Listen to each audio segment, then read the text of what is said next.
Hello and welcome to She Rises. This is a podcast for Christian women who love God but are tired of living in survival mode and want more than another promise of peace. Here, we explore foundations, identity, and biblical worldview, learning how to rebuild wisely so our lives and homes are shaped by truth rather than reaction and steadiness rather than strain. I'm Joanne Hewlett, and I'm so glad you're here.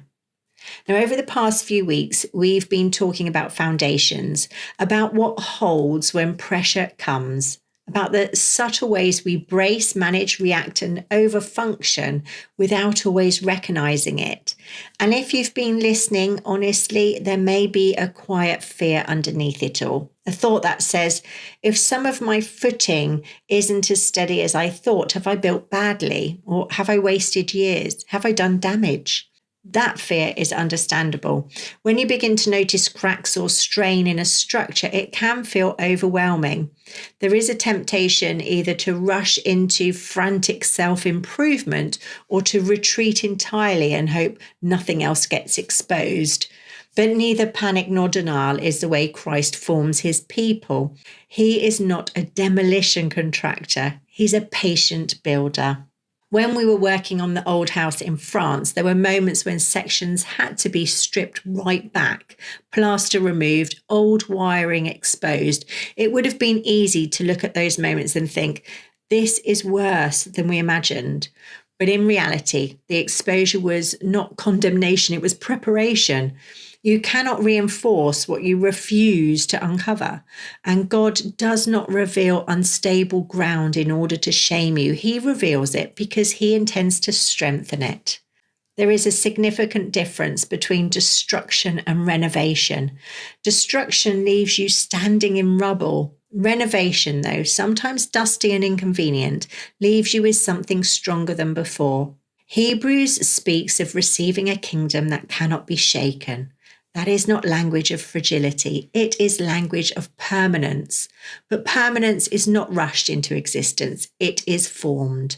The Christian life is not a sprint towards cosmetic improvement. It's a steady shaping into something that holds under weight.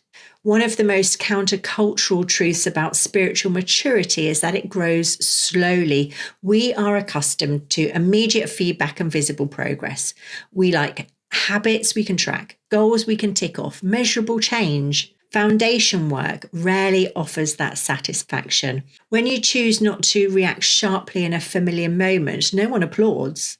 When you resist overfunctioning and allow someone else to grow through discomfort, there is no public recognition. When you sit quietly before responding rather than defending yourself immediately, the world does not notice, but heaven does. Those small acts of obedience deepen the ground beneath your feet.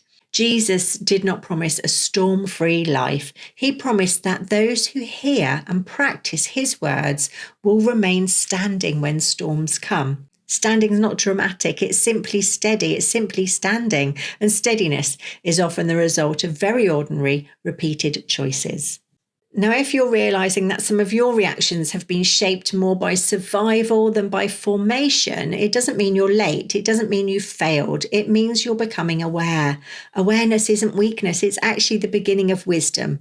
God is not surprised by your patterns. He's not exasperated by the time it's taken you to see them. He's patient because his aim is not speed, but depth. We are far often harsher with ourselves than he is. There is a tenderness in the way that God builds. He doesn't reinforce every wall at once. He works layer by layer, offers strengthening what you cannot see before adjusting what others can. And that should bring relief because it means you're not responsible for reconstructing your entire inner life in a week. You're responsible for the next obedient step. Survival braces against what might happen. Maturity trusts the one who already knows.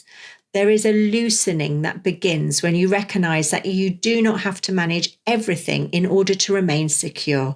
You're held in a kingdom that cannot be shaken. Your steadiness does not originate in your efficiency. It originates in Christ. That truth, absorbed slowly and consistently, changes the feel of the whole house. not overnight, but genuinely. Now, if this series has felt exposing but also hopeful, Rise and Restore exists precisely for this kind of slow strengthening. It's not a crash course in fixing yourself. It's a guided space where we work through identity, alignment, and obedience in a steady, practical way, reinforcing what holds rather than chasing quick change. And if you sense that you would benefit from walking this out with structure and support, you can find the details in the show notes.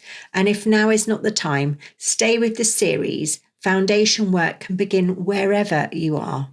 This week's gentle nudge is this. Instead of correcting every reaction immediately, choose one small area to reinforce quietly. It might be pausing before answering. It might be allowing a moment of discomfort without rushing to smooth it or fix it. It might be entrusting an outcome to God rather than managing it all yourself. Think small, think steady. Reinforcement is rarely dramatic.